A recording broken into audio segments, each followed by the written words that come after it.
Hello दोस्तों, कैसे हैं आप सभी। और उम्मीद करते हैं आप बहुत ही अच्छे होंगे। और बहुत दिनों से जिस चीज़ का इंतज़ार था, आज फाइनली हम लोग लेकर के आ चुके हैं दोस्तों। और बहुत दिनों से इसका हम लोग वेट कर रहे थे। जब रिज़ल्ट नहीं आया था उससे पहले ही मैं अनाउंस कर दिया था कि हम लोग फाइनली सेटअप पे आने वाले हैं। तो आज फाइनली ये सेटअप कंप्लीट हो चुका है दोस्तों। ठीक है, तो हम लोग बहुत ही बेहतरीन तरीके से आने वाले हैं। तो आज इस सेटअप के बारे में एक थोड़ा सा मैं एक छोटा सा वीडियो लेकर के आया हूँ अपने फैमिली के लिए, द गुरुकुल स्पेस के लिए, फैमिली के लिए। तो इसमें हम लोग जानकारी लेंगे बच्चों कि अब हम लोग क्या करेंगे कि सेटअप तो कंप्लीट है।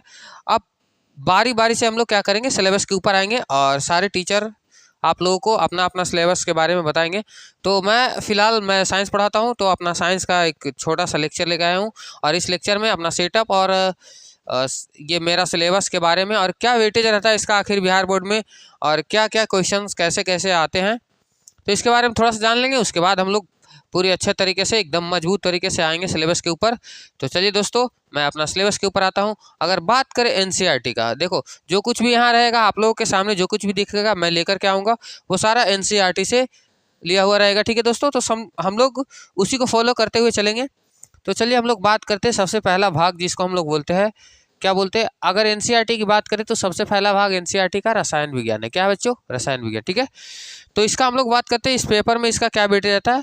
तो सबसे पहले हम बात कर लेते हैं चैप्टर का। ठीक है ना, तो इसमें चैप्टर का अगर बात करें तो आपको चैप्टर नंबर 1 में आता है रासायनिक अभिक्रिया एवं समीकरण। इसको अंग्रेजी में अगर बात किया जाए तो chemical equation and reaction, chemical equation and reaction.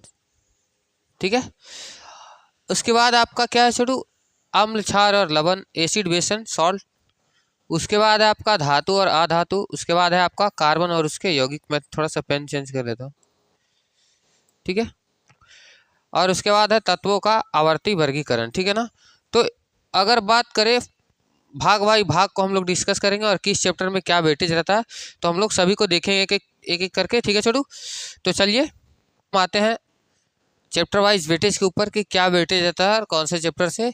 और अगर बात किया जाए, देखो साइंस में आपको पता होगा कि 10th क्लास से, अगर 9th का बात करें 9 से ही अलग हो जाता है। तो बात करें साइंस में तो 3 सब्जेक्ट हम लोग को पढ़ना होता है। ठीक है, फिजिक्स,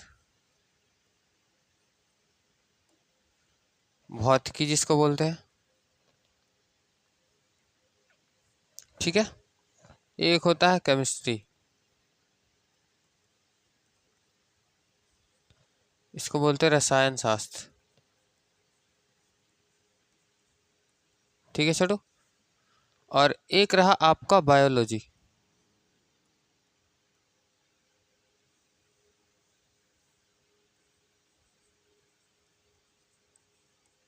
ठीक है छोटू, अगर बोर्ड के हिसाब से बात करें, बिहार बोर्ड के हिसाब से, तो अगर बात किया जाए छोटू 2017 की बात किया जाए, ठीक है, 17 या 18 तक, जहाँ तक हमको याद है 18 तक का अगर बात करें तो पूरे के पूरे, अगर 18 तक का अगर बात करें बाबू लोग, तो 18 तक 2017 या 18 तक क्या था कि 80 नंबर में से आपको 80 में से आप लोगों को क्या होता था कि 20 मल्टीपल चॉइस क्वेश्चन रहते थे। वो भी 20 मल्टीपल चॉइस नहीं बोल सकते, इसको ऑब्जेक्टिव बोल सकते। ठीक है, 20 ऑब्जेक्टिव सवाल रहते थे, जिसमें क्या होता था कि आपको कोई भी ओमर सीट नहीं मिलता था। 2017 और 18 के पेपर तक ये हाल था बिहार बोर्ड का। ठीक है, हम बिहार बोर्ड का ही बात कर रहे हैं बच्चे लोग। तो बिहार बोर्ड का 2017-18 में क्या होता था कि 20 ऑब्जेक्टिव रहते थे और 60 नंबर का आपका सब्जेक्टिव रहता था। 60 नंबर का क्या रहता था बच्चे, सब्जेक्टिव। ये दोनों मिलाकर के 80 नंबर हो गए थे। अब बात ये है कि ये 20 नंबर में आपको कोई ऑप्शन नहीं रहता था, यानी नो ऑप्शन। आपको सिंपली आंसर देना होता था। जैसे अगर मान लो कोई क्वेश्चन है कि मान लो प्रकाश के प्रवर्तन के कितने नियम हैं, तो ऑप्शन ए रहता है 1 नियम, ऑप्शन बी रहता है 2 नियम, ऑप्शन सी रहता है 3, something like. 4 option MCQ multiple choice question रहते हैं छोटू, अभी के हाल में ऐसा है, लेकिन पहले ऐसा कुछ था नहीं। ठीक है, पहले क्या था, पहले आपको था कि अगर 20 नंबर का ऑब्जेक्टिव है तो केवल आपके सामने क्वेश्चंस रहेंगे, उसका आंसर डायरेक्टली आपको ऐसे सिंपली उत्तर लिख करके और एक ही क्वेश्चन जो आपका क्वेश्चन बुकलेट आता है उसमें आपको देना होता था, ऐसे उत्तर लिख करके 2 लिखना था ऐसे। लेकिन कोविड काल से 2019 से क्या हो गया, 2019 से क्या होने लगा बच्चों कि आपको एमसीक्यू आने लगे। ठीक है, 2019 ऑप्शन बढ़ा करके क्या कर दिया गया कि आपको 50-50% कर दिया गया। 50% आपका ऑब्जेक्टिव रहेगा, और ऑब्जेक्टिव भी कैसा रहेगा बच्चों, तो मल्टीपल चॉइस क्वेश्चंस के रूप में, यानी एक क्वेश्चन के कई सारे ऑप्शंस रहेंगे। ठीक है, और 50% क्या रहेगा आपका सब्जेक्टिव। ठीक है, 50% आपका सब्जेक्टिव रहेगा। क्या क्लियर है इस बात को? अब ऐसा हो रहा है कि 50% ऑब्जेक्टिव और 50% सब्जेक्टिव, इसमें भी क्या होता है आपको डबल ऑप्शन। क्या है बच्चों? Double option. अब इसमें भी आप लोगों को एक ऑप्शन आ रहा है डबल ऑप्शन। ठीक है ना, इसमें भी क्या हो रहा है डबल ऑप्शन। डबल ऑप्शन का मतलब आप समझ सकते हो कि अगर हम बात कर रहे हैं सर 80 नंबर का, 1 मिनट के लिए मैं ब्लैंक पेज ले सकता हूं। देखो क्या होता है कि 80 अगर 80 मार्क्स का है, देखो बढ़िया से समझना सिलेबस को, इसके बाद हम लोग सिलेबस पे आएंगे। अभी फिलहाल अगर कोई दिक्कत हो रहा हो तो बच्चे ध्यान से एक बार समझेंगे इसको। ठीक है ना, देखो होता क्या है कि अगर 80 मार्क्स का है, ये 2019 से ऐसा हुआ है बोर्ड के अंदर। ठीक है, पहले तो ऐसा नहीं था। 80 मार्क्स में आपको 50% क्या है ऑब्जेक्टिव। ऑब्जेक्टिव भी कैसा है बच्चे, एमसीक्यू के रूप में। ठीक है, मल्टीपल चॉइस क्वेश्चन। और 50% यानी कि हम लोग बोल सकते हैं सर कि सर 40 मार्क्स 50% क्या रहेगा बच्चे लोग सब्जेक्टिव। ठीक है, अब 50% का मतलब वो कि सर 80 फुल मार्क्स है साइंस का, 20 नंबर का आपका प्रैक्टिकल होता है। इसमें हम 20 नंबर जोड़ सकते हैं जो हमारे कॉलेज के हाथ में रहता है। 20 नंबर में क्या लिखेंगे हम लोग, प्रैक्टिकल। क्या होगा बच्चे, प्रैक्टिकल। ठीक है, अब देखो ध्यान से, ये 80 मार्क्स में से 40 मार्क्स का क्या रहेगा ऑब्जेक्टिव, मार्क्स पे आते हैं तो। ठीक है, ऐसे 50-50% हो गया, और 40 मार्क्स का क्या रहेगा सब्जेक्टिव। ठीक है, अब आती है बात कि सर 40 मार्क्स का ऑब्जेक्टिव है, 40 मार्क्स का सब्जेक्टिव है, तो इसमें क्या है कि डबल ऑप्शन है। क्या, यही चीज को हम समझा रहे हैं बार बार। डबल ऑप्शंस क्या है, डबल ऑप्शंस। अब डबल ऑप्शन का मतलब क्या है बच्चों, आप लोग जानते होंगे कि अगर सर 40 नंबर का ऑब्जेक्टिव आ रहा है तो हमको 40 नंबर पे 80 क्वेश्चन दिया जा रहा है। कितना, 80 क्वेश्चन। ठीक है, अब ये 80 क्वेश्चन में से बनाना कितना है सर, तो 40 बनाना है। अब बताओ कितना आसान ये बोर्ड है। एक मिनट, क्या हो गया यार। अब बताओ बच्चे, इस 80 क्वेश्चन में से 80 क्वेश्चन में से तुमको सॉल्व कितना करना है, 40 क्वेश्चन सॉल्व करना है। 40 क्वेश्चन को क्या करना है छोटू, सॉल्व करना है। बताओ, आपको 10 क्वेश्चन दे दिया जाए और बोला कि इसमें से 5 ही बनाना है, तो हमारे पास तो बहुत सारे ऑप्शंस आ देंगे। जो सवाल नहीं आ रहा उसको तो सीधा ही छोड़ देंगे। ठीक है, क्राइटेरिया क्या होता है बच्चे लोग, वो तो लास्ट में जब एग्जाम आएगा तो उसके मतलब एग्जाम आते आते टाइम में हम लोग बहुत ही अच्छे तरीके से इसको हम लोग एक्सप्लेन करेंगे, एग्जाम देने का क्या तरीका होगा, कैसे हम बढ़िया मार्क्स ला पाएंगे। ठीक है, तो फिलहाल अभी हम लोग सिलेबस समझ रहे हैं तो इसको समझेंगे। वेटेज को समझते हैं। ये रहा था आपका कि क्या वेटेज, मतलब कि कैसा बोर्ड था, अब कैसा हो गया, और क्या क्वेश्चन सॉल्व करने होते हैं। अभी आप लोग नए हो, ऐसे तो आप लोग को भी मालूम होगा, लेकिन जानकारी लेना अच्छी बात है छोटू। तो चलिए आते हैं हम लोग वेटेज के ऊपर। हम लोग का वेटेज क्या है छोटू, चलो अगर बात करें सबसे पहले हम किसका बात कर लेते हैं, फिजिक्स का। एक मिनट,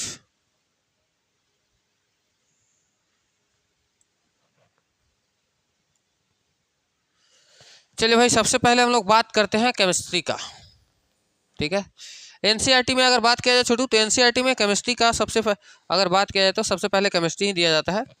कोई नहीं, हम लोग किसको डिस्कस कर रहे हैं, एनसीईआरटी को। ठीक है, तो एनसीईआरटी में बात होता है कि पहला जो होता है रसायन शास्त्र। ठीक है, रसायन शास्त्र में क्या वेटेज रहता है, कौन सा चैप्टर से क्या वेटेज रहता है, तो आप लोग को चैप्टर का नाम मालूम होगा कि पहला जो चैप्टर है जिसका नाम है रासायनिक अभिक्रिया और समीकरण, अंग्रेजी में इसको बोलते हैं केमिकल इक्वेशन एंड रिएक्शंस। ठीक है छोटू, तो रासायनिक अभिक्रिया और समीकरण चैप्टर से आपको लगभग 6 से 7 नंबर का क्वेश्चन आता है। ठीक है, अम्ल, क्षार और लवण का बात किया जाए तो 3 से 4 नंबर का आता है। ठीक है, 1-2 नंबर आगे पीछे हो सकता है और जरूरी नहीं है कि 6 ही नंबर आ जाए छोटू, बोर्ड का कुछ कहा नहीं जा सकता। ठीक है, लेकिन हम लोग एक अंदाज लगाते हैं और एक जो चलता आ रहा है उसको हम लोग फॉलो करते हैं। ठीक है, धातु और अधातु का अगर बात किया जाए तो सबसे ज़्यादा वेटेज है आपका केमिस्ट्री में धातु और अधातु का। ठीक है, ये चैप्टर से ज़्यादा आता है सवाल, 10 क्या 11 भी मान सकते हो, 7 भी हो सकता है कभी कभी, मैं बता रहा हूँ ये अनुमान है। ठीक है छोटू, इसको गांठ मत बांध देना है, लेकिन मैं एक अनुमान लगा के बताता हूँ कि ऐसा वेटेज रहता है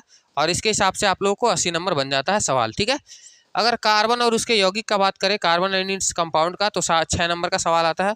और तत्वों का आवर्ती वर्गीकरण, ठीक है, इससे भी 2 से 3 नंबर का सवाल आता है। ठीक है, तो ये रहा केमिस्ट्री का वेटेज। अगर काउंट करें तो कितना होता है छोटू, 6 3 9 10 19 6 25 3 28। ठीक है, चलो अगला कब बात करें हम, किस पे आ जाते हैं, चलिए अगला बायोलॉजी। ऐसे तो थर्ड पार्ट में आता है लेकिन हम लोग आ गया तो बायोलॉजी का अगर बात करें, देखो तो एनसीईआरटी में क्या होता है ना, अगर अब तुम लोग ये प्रकाशन का जो क्या बोलता है इसको, भारती भवन शायद, इसका प्रकाशन का अगर बात करोगे तो उसमें क्या है ना कि एक चैप्टर है लाइफ प्रोसेस, जिसको हम लोग बोलते हैं छोटू जैव प्रक्रम। क्या बोलते हैं, जैव प्रक्रम, लाइफ प्रोसेस। अगर एनसीईआरटी का बात किया जाए तो एनसीईआरटी में क्या किया गया, लाइफ प्रोसेस को एनसीईआरटी के अंदर क्या किया गया है, जब मैं चैप्टर पढ़ाऊंगा तो बारी बारी से बताऊंगा। ऐसे फिलहाल हम समझते हैं कि लाइफ प्रोसेस को एनसीईआरटी में एक ही चैप्टर बना दिया गया, लाइफ प्रोसेस।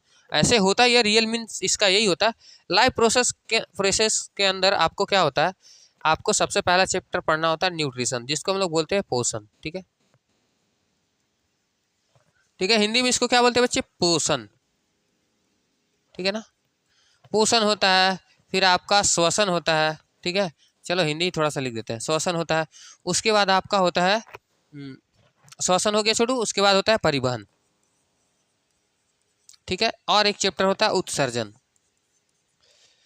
ठीक है, अगर अलग बोर्ड मतलब कि अलग किताब का बात करें तो इन चारों को अलग अलग चैप्टर बनाया गया है, डिफरेंट करके। ठीक है, लेकिन एनसीईआरटी क्या किया, एक लाइफ प्रोसेस है, इसी के अंदर ये चारों चैप्टर को समेट दिया। ठीक है ना, तो लाइफ प्रोसेस से अगर बात किया जाए तो जैव प्रक्रिया से लगभग 9 से 10 नंबर का सवाल बनता है छोटू बायोलॉजी के अंदर।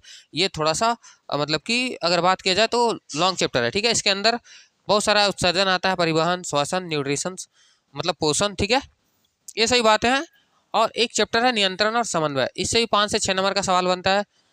जीवन की निरंतरता यानी कि बोलते हैं हम लोग प्रजनन, जिसको जनन बोलते हैं। इस चैप्टर का नाम रियलिटी में नाम क्या है छोटू, कि जीव जनन कैसे करते हैं। ठीक है, ये एनसीईआरटी के अंदर है। देखो चैप्टर का नाम यहाँ पे अलग अलग कोई दिक्कत नहीं छोटू, कुछ नाम में भिन्नता आ सकता है। वंशानुक्रम और जैव विकास, यानी इसको हम लोग बोल सकते हैं अनुवंशिकता तथा जैव विकास, हेरिडिटी एंड इवोल्यूशन इसको बोला जाता है छोटू। इससे भी 6 से 7 नंबर का सवाल आपका बनता है। ठीक है, हमारे पर्यावरण आवर एनवायरनमेंट से बनता है 5 नंबर का सवाल। अगर इसको भी कैलकुलेट करें तो 9 6 15 3 18 7 25 5 30, यानी मिला जुला कर इससे भी 25 से 30 नंबर का सवाल बनता है। अगला हम आ जाते हैं छोटू भौतिकी पे, इसका भी बहुत ही अच्छा मज़ा आ जाएगा। हम लोग सिलेबस करेंगे छोटू, 22 टॉपिक डिस्कस करेंगे और बहुत ही मजे से पढ़ेंगे। आप लोग केवल इस परिवार को सपोर्ट कीजिए और आप ही लोग का ये परिवार है और बहुत ही बढ़िया ढंग से हम लोग सेटअप लेकर के आ गए छोटू। तो धीरे धीरे इसको हम लोग आके लेकर के जाएंगे, बस आप लोग को सपोर्ट चाहिए।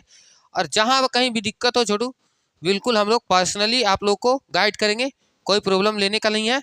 ठीक है, बस आप लोग सपोर्ट कीजिए।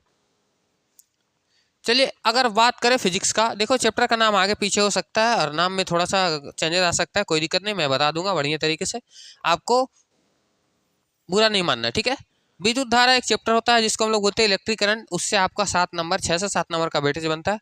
मैं बार बार एक बात को दोहरा रहा हूँ छोटू, ये जरूरी नहीं 6 से 7 नंबर की है, हो सकता है इससे ज़्यादा भी आ सकता है और इससे कम भी आ सकता है। तो बस हम लोग को एक अनुमान लगा रहे हैं कि ऐसा वेटेज होता है जिससे आपका सवाल बनते हैं। ये क्या आ गया, ठीक है, अब आप एक हो गया, हाँ ठीक है, ठीक है। अब विद्युत धारा का चुंबकीय प्रभाव, ये भी 6 से 7 नंबर का सवाल बनता है। प्रकाश का प्रवर्तन तथा अपवर्तन, लाइट रिफ्लेक्शन एंड रिफ्लेक्शन, इससे ज़्यादा वेटेज है आपका छोटू। इस चैप्टर में सबसे ज़्यादा वेटेज इसी का है फिजिक्स में, फिजिक्स के अंदर सबसे ज़्यादा वेटेज आपका प्रकाश का परावर्तन और अपवर्तन चैप्टर का है। अगला बात है मानव नेत्र और रंग बिरंगा संसार। ठीक है, इससे 2 से 3 नंबर का सवाल बनता है, जरूरी नहीं है छोटू। दर्पण और लेंस तो इसी के अंदर आता है, इसको हटा देते हैं हम लोग। कुछ बोर्ड में इससे अलग अलग अध्याय माना जाता है, बिल्कुल सही बात है। देखो मैंने ये स्पष्ट रूप से इससे नीचे लिख दिया है ताकि आप लोगों को कोई परेशानी नहीं हो। नंबरिंग भी आगे पीछे हो सकता है, इसमें कोई दिक्कत नहीं छोटू। तो हम लोग कैसा लगा मेरा ये डेमो, और बहुत दिनों से आप लोगों को बेसब्री से इंतजार था बच्चे, और मैं भी बार बार यही बात को रिपीट कर रहा था।